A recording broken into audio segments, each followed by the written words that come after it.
अब ठीक है। नहीं अभी जान मैं एक बात बोलूँगा, गलत जगह छेड़ दिया इन्होंने। अब ये पत्रकार हैं, ये रुकेंगे नहीं, ये डरेंगे नहीं।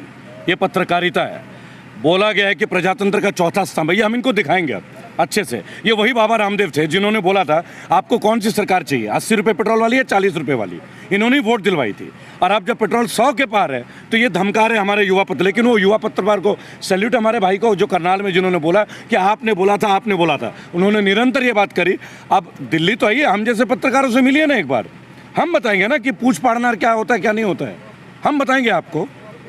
और अभी आपकी कुछ वीडियो देखी गई यहाँ जी। पर जेवर एयरपोर्ट को लेकर जी। के, वहाँ पर बुलडोजर चले, तो वहाँ के हालात आप गए थे कि इसलिए वहाँ के हालात क्या है? छोटी सी बात बताऊंगा, जितने भी बड़े बड़े कॉलोनाइजर थे, जब ये मकान वहाँ पे डेवलप कर रहे थे, प्लॉट्स वगैरह, चाहे वो लीगल हो चाहे इलीगल हो, बेसिकली इलीगल, तब ये सो रहे थे ओपन रोड पे। बड़ी बड़ी बोर्ड, SBI से बैंक लोन, आपने देखा होगा वीडियो। इन्होंने तब नहीं छड़ा, जब उन्होंने प्लॉट बेच दिए और वो वहाँ से हो गए रवाना, तब इन्होंने वहाँ बुलडोजर चलाया। फंसा कौन? आम भारतीय जनता, जिसने 40 गज का प्लॉट लिया होगा, 8 लाख 10 लाख जीवन भर की पूंजी। यही तो हो रहा है। बुलडोजर चल तो रहा है, पर बुलडोजर चल रहा है निरीह लोगों के ऊपर।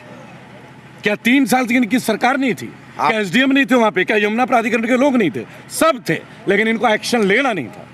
आपकी वो वीडियो काफ़ी दूर तक गई है, मिलियन चली है भारत न्यूज़ 91 पर। जी, पहली बात तो बहुत बहुत धन्यवाद आपका, बहुत बहुत आभारी हूँ मैं आपका कि आप लोग हमारे आवाज़ को हर जगह पहुँचा रहे हैं। ये लेटेस्ट है जो आपने ये जेवर वाली भी बात मुझे बताई कि वो भी मिलियन क्रॉस कर रहा है, तो एक बेंचमार्क है। सैल्यूट करता हूँ आप लोगों की पत्रकारिता का। और मुझे लगता है कि जेन्युइन खबरों को पहुँचाना। अब मुझे वहाँ से कल इन्विटेशन है, अब मोहम्मद आरिफ हैं जिन्होंने अपना एक छोटा सा प्लॉट बनाया, उनको कल घर तोड़ने की ऑर्डर दिया गया है। अब वो रो के आज मेरे को उन्होंने कॉल किया मेरे वीडियो देख के, कल 10 बजे और भी कुछ मकान के लोग हैं कि आप भैया हमारे लिए कुछ मदद कीजिए अगर हमारे मकान बचे। हमने क्या गलती किया? हमने तो सरकार को राजस्व भी दिया है, क्योंकि जब ज़मीन आप खरीदते हैं, रजिस्ट्री कराते हैं, दाखिल खारिज कराते हैं, तो आप गवर्नमेंट को रेवेन्यू देते हैं। तो जब सरकार रेवेन्यू लेती है तो तब क्यों लेती है? क्या इनकी जिम्मेदारी नहीं बनती? इस पर भी थोड़ा बातचीत कर लेते हैं कि अभी बुल्ली बाई ऐप और सुल्ली डील के ऊपर कि मुस्लिम औरतों को नीलाम किया जाता है सोशल मीडिया पर, तो उनके मुजरिमों को जो है ज़मानत दे दी गई, ये कह करके पहला जुर्म है। देखिए, मैं तो एक बात बोलूँगा, कोई भी ऐप हो, कोई भी व्यक्ति हो, कोई भी ऑर्गेनाइजेशन हो जो हमारी देश के माताओं बहनों के बारे में खिलवाड़ कमेंट भी करे, वो भी दंडनीय अपराध की श्रेणी में आता है और कठोर दंड होना चाहिए। और ये नीलाम और बेचने की अगर बात हो तो हम लोग कोई स्लेव्स नहीं है, हम लोग जानवर नहीं है कि आपने बेच दिया। हम इंसान है। जो भी कोई ऐसा करेगा, इन लोगों को, अगर ऐसे आरोपितों को, अगर इन लोगों को सरकारी सहायता मिल रही है तो जोरदार तरीके से इसके ऊपर भी हम मुहिम छेड़ेंगे। आपके मंच के माध्यम से बोलता हूँ, उन लोगों के पास जाऊँगा जो विक्टिम है और छेड़ूंगा इसके विरुद्ध भी। ये अभी उत्तर प्रदेश में शपथ ग्रहण करने के बाद CM योगी आदित्यनाथ बुलडोजर लगातार जगह जगह बुलडोजर चला रहे, इस पर क्या कहेंगे?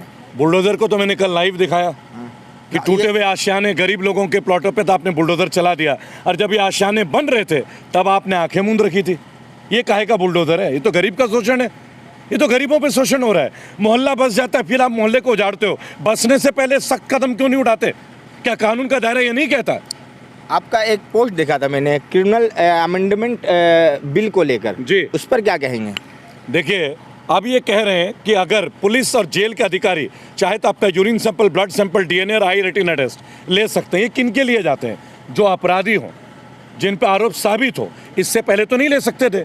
अब अगर मैं कल को BJP के विरुद्ध प्रोटेस्ट कर रहा हूँ, या आम आदमी पार्टी के विरुद्ध प्रोटेस्ट कर रहा हूँ, या कांग्रेस के विरुद्ध प्रोटेस्ट कर रहा हूँ, तो ये तो तुरंत में मुझे क्रिमिनल बना देंगे। भला हम लोगों के अपना कोई निजता नहीं रहेगा। बिल तो पास नहीं हुआ ना अभी। देखिए, लेकिन ये प्रयास, ऐसे तो किसान बिल भी ले आए थे, आप समझेगा, ऐसा तो CNRC भी लेकर आए थे। भाई वो काम करो ना जिससे लोगों को बेनिफिट मिले, जिससे लोगों को सहायता मिले। हम बुरे दौर से गुजर रहे हैं, ध्यान हमारा वहाँ होना चाहिए, फोकस हमारा वहाँ होना चाहिए। हम ऑलरेडी प्रताड़ित हैं, बेरोजगारी से, महंगाई से, बढ़ती हुई पेट्रोल की कीमतों से, दवाइयों की कीमतों से, स्कूल के पाठ्यक्रम की वृद्धि से, और कितना प्रताड़ित करोगे आप? शुक्रिया। रेबल सदानंद पति को आप सुन रहे थे, कहीं मत जाइए। आपको लोग सोशल मीडिया में बहुत प्यार करते हैं, बहुत सम्मान देते हैं जी। और जगह जगह पहुंचते हैं और मुद्दा उठाते हैं, जिन पे जुल्म होता है उनका मुद्दा उठाते हैं, और लोग इनको काफ़ी सराहते भी है, सुनते भी है।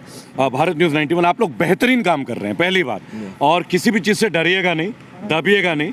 सैल्यूट है आप लोगों की पत्रकारिता पे, क्योंकि आने वाला समय हम पत्रकारों पे, एक्टिविस्टों पर और कठिन होने वाला है। हो सकता है कि बहुत सारे नए इम्पोजिशंस हम पे ला दिए जाए सोशल नेटवर्किंग में भी, लेकिन आप जो कर रहे हैं बेहतरीन कर रहे हैं। मैं अपने तमाम फॉलोअर्स से एक बात का रिक्वेस्ट करूंगा, आप इनके चैनल को सब्सक्राइब भी करें, इनको वीडियोज़ को शेयर भी करें और कमेंट बॉक्स में अपने विचार ज़रूर दें।